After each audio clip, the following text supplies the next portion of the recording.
The World Bank has approved a $1 billion aid to India to fight COVID-19. To talk about that and a lot more, joining us now on ET Now is World Bank's India head, Mr. Junaid Ahmad. Many thanks for taking your time out and speaking to us at ET Now. This is Ruchi Bhatia. Let me first begin by asking you about that mega financial assistance that the World Bank has given to India. Help us understand if this is milestone based and in which areas will this financial assistance be used for? Thank you very much, and thank you for inviting me. This is a major partnership with the government of India to fight the COVID virus. With the guidance of Ministry of Finance and the leadership of Ministry of Health, we have put together a $1 billion program to support government of India. In record time, in literally 12 to 13 days, this program has been developed. Its focus is very, very clear. It is on the health sector. It is to help India deal with the issue of detection, the issue of testing, the issue of screening, the issue of supporting its laboratories, the issue of doing research for vaccinations, the issue of investing in protective gear, which is so important at this stage, both for the frontline responders as well as for the general population. As you know, the issue of getting masks to everyone, getting private sector, public sector to actually begin to invest in building ventilators and other equipments or importing. So this $1 billion is really to support the whole health system to respond to the health crisis. But it's also a very flexible loan in the sense that if government today felt that it was community surveillance, disease surveillance that was critical, it could shift all the money into that area. Or if it felt the real story is really creating a surge in the production of protective gear, it can use the money to do that.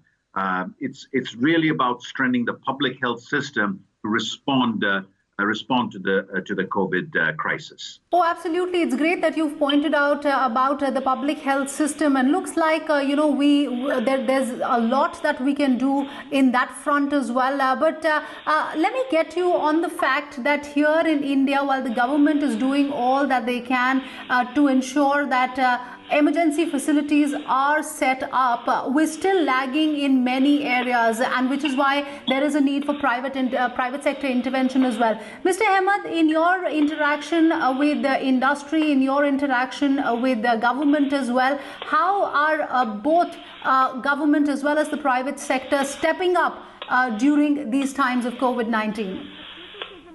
I think it's something very important to recognize here. The 2008-2009 global crisis was a financial crisis, and the immediate response was, let's do an economic stimulus. And when you do an economic stimulus, you get public sector investment, private sector investment going up. This is a supply shock into the system, and that supply shock is through health. So you have to address the supply shock itself, the health sector directly. And what we've learned in terms of dealing with the health sector is that you have to actually figure out a way to stop the spread of the disease. So the detection, the testing, community surveillance, etc. But if you do that, you have to slow down the economy. Now that is very, very unusual. So the response to helping the health sector is to slow down the economy. And then over time, as the health sector rebounds, you then want to create a stimulus on the health sector. And in between, the bridge is a bridge to provide social protection to vulnerable communities and to small and medium enterprise to actually bridge over this slowdown and as government goes through the lockdown. Now, coming to your question, what's important in this framework of health sector intervention, a bridge to stabilize both the households and firms, and then eventually going to the stimulus, you need the state coming in a big way, and that's happening everywhere. And then you need to complement it with private sector coming in terms of the surge. So your point is exactly right, that this partnership between the state and the private sector is something that will be important to bring in a surge in capacity. India has the ability to manufacture, retrofit and manufacture ventilators, testing kits. It has the ability to put money into research in vaccination, which it is doing right now. That's where I think this public-private partnership, the complementarity, becomes extremely important. It's interesting, Mr. Ahmad, that you pointed out about the 2008 financial crisis as well. We're seeing that global agencies from IMF to World Bank all are talking about the economic impact of COVID-19 on the global economy and consequently on countries like India as well. What's your own assessment, and how is this slowdown different from what we saw back in 2008? Well, as I was saying, the shock is different, the slowdown is different in the following sense. In 2008, it was a demand-side shock, and you could just come in and boost the economy, do public investment, private investment in infrastructure, in industry, and you could recoup that fall in demand. This one is a health shock. And because it's a health shock, you have to begin by first focusing on health. And unlike 2008, you have to slow down the economy because you're going into social distancing, which is a health response, right? That's a big, big difference. And that's what really is driving this story. Now, Paul Krugman, Nobel Prize winner yesterday, said it is very clear that the global economy is going into a slowdown. He pointed out that the US will probably have a massive slowdown. Already we're beginning to see in Europe a slowdown. So I do expect that in South Asia, my own country, Bangladesh, India and others will go into a slowdown. By how much, I can't tell you. We're actually looking at the figures and we'll have the figures next week. But the slowdown is going to be a function of whether you succeed in the health intervention, whether you succeed in the bridging through the social protection, in stabilizing the economy. If those are done, then the slowdown is going to be far less than if you didn't succeed in that. So let me then, get you on the big question. We have seen the Indian government going ahead with a welfare package of close to 1.7 lakh crore rupees. RBI stepping in to add more liquidity into the system. The big question is that when will be the big package announced for India Inc.? What kind of support is needed to aid India Inc. that is suffering massively on account of the 21-day lockdown that has been announced by the Prime Minister? You know, all around the world, something fundamental is happening. You are seeing the re-emergence of the state in helping society and the economy. The state is back in the picture in a big way. United States, 10% of GDP is going to be put by the state in variety of expenditure. In Europe, it's about 5%. Government of India is already back in the storyline. It has started fully on the health side, and this partnership that we have is a proof of that. It has moved into the Pradhan Mantri Garib Kalyan Yojana, which is the social protection side. You have the RBI that's come in terms of lines of credit, regulatory forbearance to stabilize the economy. So the package is already on the move. And as Government of India sees what the impact is on the ground, it will begin to put more emphasis in different areas. In the conversation we're having on social protection, we're looking at how we can improve the delivery to migrant workers, those who are working in unorganized sector. India has a real asset, which is Aadhaar, which is Jan Dhan, in its different aspects. So we will continue to see that happening. So I see in the coming months, Government of India intervening more. When I look at the stock of debt of India, it's not huge, and the nature of the debt is very interesting. It's local, it's long-term debt. I think India has a space of, when it wants to, and depending on doing it correctly, somewhere between 3 to 5% of GDP into the system. So I would say that it's already doing what it needs to do, and it will do more for India Inc. Because if you didn't invest in health, India Inc. wouldn't survive. If you didn't invest in social protection, the labor that India Inc. needs would not be there. If you didn't stabilize the SMEs, India Inc. wouldn't be there. So already India Inc. is being supported. The direct stimulus only comes in as these measures begin to have an impact on the ground, that Government of India's package on health, Government of India's package on social protection, Government of India's package through RBI on stabilizing the economy are all part of the support to the economy as a whole and India Inc. Because if you can't deal with the health crisis, there is no India Inc. to deal with. If you can't stabilize the economy and in particular provide the social protection to workers, to migrants, to unorganized workers, that whole labor force is not available for India Inc. So the connection between India Inc. and the packages that we're seeing today are very visible. And clearly the RBI's package in terms of lines of credit and so on is very much in that direction. And as these packages have an impact on the ground, you're going to see much greater emphasis on an economic stimulus, which will further bring in India Inc. into the storyline. So this is going to be my last question. I know these are extraordinary times and extraordinary times call for extraordinary measures. What about India's fiscal space? Do you think perhaps it is time for India to loosen its purse strings, come out with a big bonanza so that the economy is able to recover and rebound later? I think India is doing it.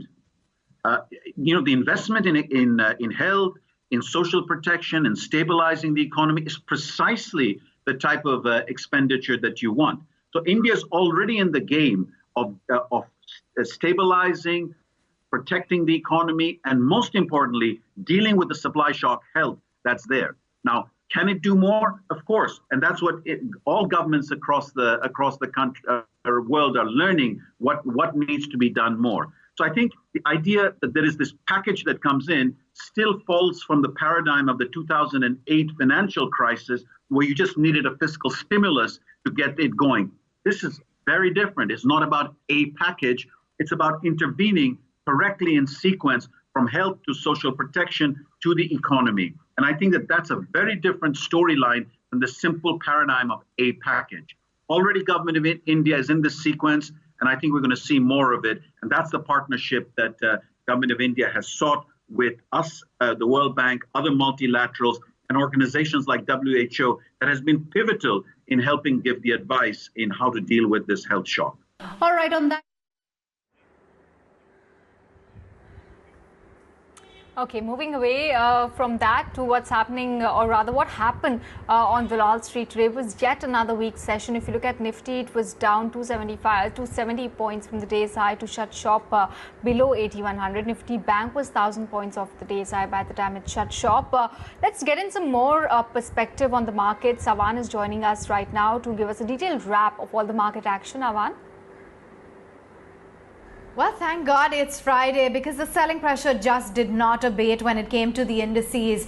Reaching some very crucial levels on the downside, the Nifty went on to end sub the 8100 mark. So that's down 170 points. The Sensex off about 674 points, and the broader end of the market not too far behind. The Nifty Bank was really injured badly. It was down over 950 points in the single trading day, and that bit of strength having wavered really put a lot of pressure on the overall index. PSU banks included in that list, IT2 not spared, metals as well as media, consumption, infrastructure, real estate too joined the bandwagon, while pharma was your safe haven. That index ending higher by a good 5% nearly. The energy index too seeing some reprieve in today's trading session. Long and extensive list of losers, and it primarily consisted of the hefty or the marquee large cap banks. You had Axis Bank 8.5% off, IndusInd Bank seeing a cut of 8%, ICICI Bank losing out, SBI, all of those names really had a rough run. Then in addition to that, it was weakness in auto and IT, so Maruti, Wipro, Tata Motors, TCS, Infosys, Eicher Motors, Hero MotoCorp, all of them down and out in today's trading session. Stocks that did manage to hold out, of course, within the pharma space. So Sun Pharma saw some hectic buying, Cipla, BPCL, ONGC, M&M bucked the trend, L&T and ITC too managed to gain some traction. When it came to the newsmakers, well, you clearly had banks which were in the limelight on the downside due to Moody's latest report. They've turned negative due to expectations of asset quality deterioration. They do see pressure on profitability and capital. You had Aurobindo pairing steep losses as it's called off a $900 million deal with Sandoff due to the lack of approvals. Brokerage as well downgrading the stock. Auto sales numbers, and it's been an absolute downtake. For the likes of TVS Motor, Eicher Motors is seeing their sales lowered by nearly 40%. Hero MotoCorp ditto on that one. Something like Bharat Forge as well, the North American Class Truck 8 orders in March at 7,400 units. Emphasis and focus as Blackstone has invested in order to buy more stake. Within the broader universe, there was a long list of casualties as well. Starting off then with what happened to Shriram Transport, RBL Bank absolutely burnt. You had Chola Investment, Jindal Steel, Equitas, TVS Motor, something like an NCC, Lemon Tree Hotels, M&M Financial, all of them which were down and out in today's trading session. What did manage to hold out was Lupin, Bajaj Holdings, Narayan Hridayalaya, Apollo Hospitals, Rail Vikas Nigam as well as Bajaj Holdings. It's been a tough week for the equity markets, and next week there is a sense that the trend is only going to continue. A truncated week, only 3 trading days, so we'll have to see how things continue. Thanks, Avan, for getting us a detailed wrap on all the market action. But look at what happened in the crude oil market as well. There were some very wild swings witnessed there. Crude, in fact, if you look at the prices, have seen a slight uptick as well. There definitely is a lot of uncertainty around production cut, which continues to weigh on the sentiment. What essentially happened? Trump tweeted that he spoke to Russia and Saudi Arabia, who agreed to cut the output. Trump also said that both countries will look to cut 45% worth of their output. And today, Russia has denied speaking to Crown Prince. Saudi did not confirm a production cut, and prices saw a sharp jump. A sharp fall from the highs as well. Currently, crude futures are also still in the green, but definitely a lot of volatility and a lot of uncertainty is something that's looming large in a big way as far as crude oil market is concerned. But keeping it with the equity markets, there's some relief coming by for Indian market per se. NSDL and CDSL have updated their revised FPI limits for all of the listed stocks. FPI limits have gone up as far as the sectoral limits are concerned, and a host of stocks, host of different sectors will be impacted by this. Vivek is here to give us a detailed update of what it means for the equity markets. Vivek? Well, that's right. So this was something that's been in the works for quite some time, and in fact, the entire markets was waiting with bated breath as far as when NSDL as well as CDSL, the depository bodies, would actually go ahead and implement it practically. So now what was actually happening is that as at the end of April 1st or at the end of the financial year, there was expectation that CDSL as well as NSDL would allow most of the foreign limits in most of the stocks to match that as far as the sectoral limit is concerned. Now remember, the sectoral FDI limit in most of the sectors is close to 100%. So now if individual stocks are allowed to raise the FDI limit to up to, if you're talking about it, up to almost that where they will match their sectoral limit. You're talking about some of the stocks, especially names like Kotak, etc., where FPI limits could go up to 75%. So on the back of that, watch out for stocks like Kotak Mahindra Bank, Larsen & Toubro, Britannia, Nestle. All of these, once market opens on Tuesday, you can actually see some big moves coming in. And MSCI was basically waiting for a practical implementation of this by NSDL and CDSL. Now that it has been implemented, expect increase in weightage as far as Indian stocks are concerned in global indices like MSCI as well as FTSE. You could see some FDI inflows or FPI inflows coming in once MSCI makes its changes. It's a very important and a very positive development as far as markets are concerned.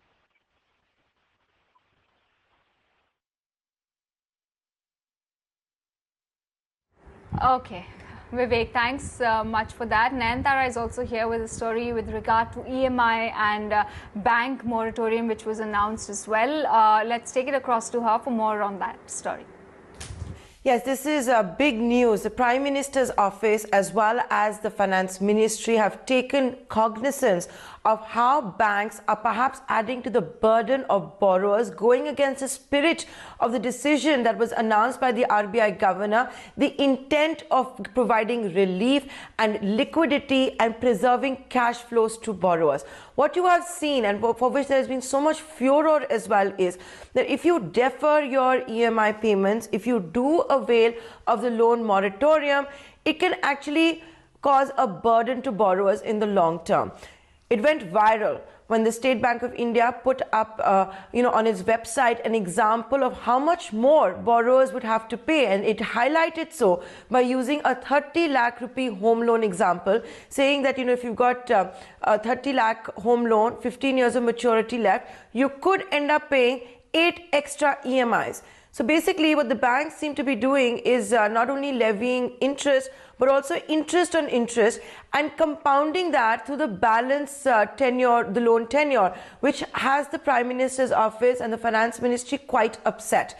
They have escalated this to the Reserve Bank of India. I understand from my sources, in fact, that public sector banks may also be asked to tweak this, to look into this. So it's going to be interesting days ahead, how the banks respond to what the Prime Minister's office and the Finance Ministry are pushing for. Simplified rules, simplified processes for calculating of interest. Does this go against the spirit of the decision? In fact, let me take this story forward and tell you what I'm picking up. The diktat, the message, the instruction from the Prime Minister Narendra Modi downwards to the Prime Minister's office, the bureaucrats who work there, to his cabinet, to his council of ministers, to everybody in the government is survival, then revival. For survival, you're going to need liquidity. You're going to have to ensure that individuals and businesses are able to preserve cash. They have cash flows. And that was one of the reasons why you also saw the RBI governor pitch in and come out with that loan moratorium. Now, having said that, what I do understand from my sources is the economic package. So much is being talked about it. You of course seen it, the first one, the second one that's in the works, that will also be about survival.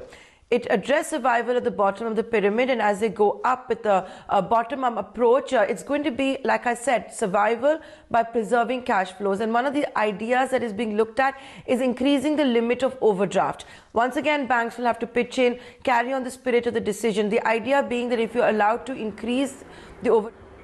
Thanks, Nayantara, for getting us those updates. With that, we're completely timed out on this edition of News Now, so we're going to wrap it up. Thank you for watching.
Market leader in facility management. SIS.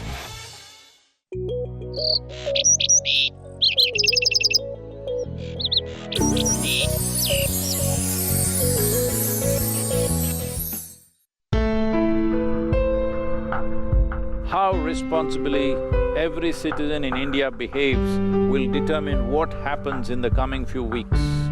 Do not fight the virus, just dodge the virus. Ensure that it doesn't catch on to you, and if they do get on somehow, ensure that it doesn't go anywhere else or it doesn't get off you. You and me are human beings or the transportation system for this particular virus. The fundamental concern right now is staying alive and ensuring everybody around us stays alive.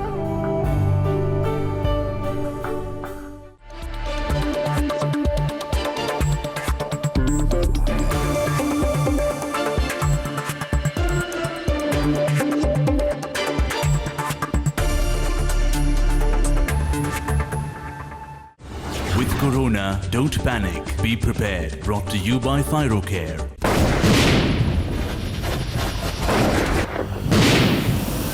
Major Hoshiyar Singh took 42 Pakistani soldiers as POWs and killed 89 others. Second Lieutenant Arun Khetpal showed exemplary courage in the fierce tank versus tank battle. He fired for about 5 to 6 minutes and 8 tanks were burning there. He knocked out in a total of 10 Pakistani tanks. A major objective of India's forces in the 1971 was to establish a bridgehead near Jalpar village. Major Hoshar Singh was awarded the Paramveer Chakra. Second Lieutenant Arun Khetpal was the youngest officer to be awarded the PVC.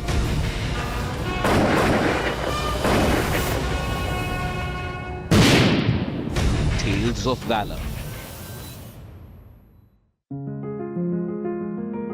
See my whole life in this moment, holding a small piece of heaven.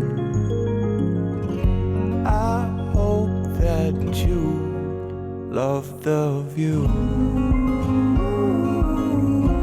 With our life insurance and mutual fund services, gift your loved ones peace of mind. Nippon Life Insurance, a gift that's truly precious.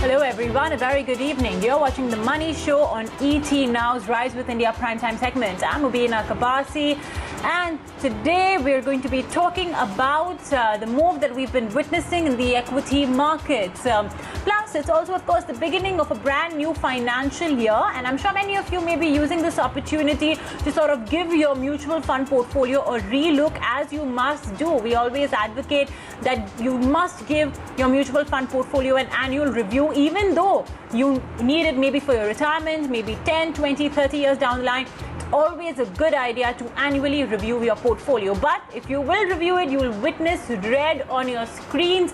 NAVs have been whacked out of shape. So in such a scenario, is rejigging your portfolio the best thing to do? Should you be selling or redeeming your units when the values are so low? I am joined by Harsh Rungta, personal finance expert, to talk about this and more. And of course, viewers, I hope and I'm hoping that all of you are staying safe, are staying at home, even if you're bored out of your minds. Well, here's an activity to do. Log on to CAMS, bring out your mutual fund statement, and you can take a look at whether your portfolio needs to be reviewed. You can do so on our Ask the Money Show segment. We'll kickstart in just minutes from now. So, Mr. Rungta, always a pleasure having you with us on the Money Show. You know, this is a time when people are not just seeing their NAVs being whacked out of shape, but many of them may also be facing a cash crunch of sorts. We even had the government saying, look, you know what, if you're really having problems, don't pay your EMIs for 3 months, we'll allow it. Plus, they're also saying if it's really, really bad, then maybe tap into your retirement piggy bank. That's the Provident Fund as well. A certain amount can be withdrawn from your retirement piggy bank. So, Mr. Rungta, in such a scenario, when your NAVs are anyway down, when one does not want to touch their retirement kit, what should one do if they need money? I mean, how should one essentially plan their finances in the time of coronavirus? Well, I think it is planning that comes in useful when you have unexpected events like the coronavirus. And I think more than what you should do, it is important what you should not do. So let me concentrate on some of the things that you should not do. And let's divide them up into people whose cash flows are going to be impacted. Those would be, self-employed people who are going to really see cash flows impacted. Even salaried, we are going to see salary delays. We are going to see job losses, unfortunately. So, that is one. Then there would be a class of people for whom the cash flow is not going to be impacted. So what are the things they ought not to do? First, I think both classes should never take any step in a panic or as a knee-jerk reaction. And don't pull out of your existing equity, whether it is direct equity or mutual fund equity schemes, just because they are in a loss. As you rightly said, it's going to be awash with red right now, but don't pull out of it simply because it is in a loss. Don't stop SIPs in an existing equity mutual fund unless there is a cash flow issue. I mean, if the cash flows are in a danger or they are already impacted, then obviously you may have no choice but to stop the SIPs. But otherwise, do not stop the SIPs into equity mutual fund. You can use the emergency fund. So if you have done planning well, you would have a small little emergency fund equal to 3 to 6 months of expenditure. Use that rather than use the moratorium that I think we were speaking about in the earlier program. Very clearly, the moratorium comes at a cost. So by all means, if you are those whose cash flow is impacted, use the moratorium. But if your cash flow is not impacted, it's much better for you to, pay it from your cash flows or, use the emergency fund if you have it. One quick point is never ever use the credit card moratorium. It comes at usurious rates. Again, very important thing to remember in terms of doing is insurance before investment. So I think all your term insurance premiums, health insurance premiums, car insurance, property insurance, make sure that when the debit hits your account, there is enough money or that you pay those premiums. Very, very important to keep your insurance premiums up to date. And I'm not talking about the insurance cum investment policies. I'm talking of the pure insurance policies. One thing that again you can do, that if you were in the middle of shifting money systematically monthly from debt funds into equity funds, then maybe you can, that shows that you are surplus on cash. Then clearly this could be an opportunity to accelerate that shift. Instead of say doing it over the next 15, 12, 15, 18 months, you could probably do it over the next 12, 15, 18 weeks rather than months. So my point is, do everything based on a considered review rather than acting in a knee-jerk fashion.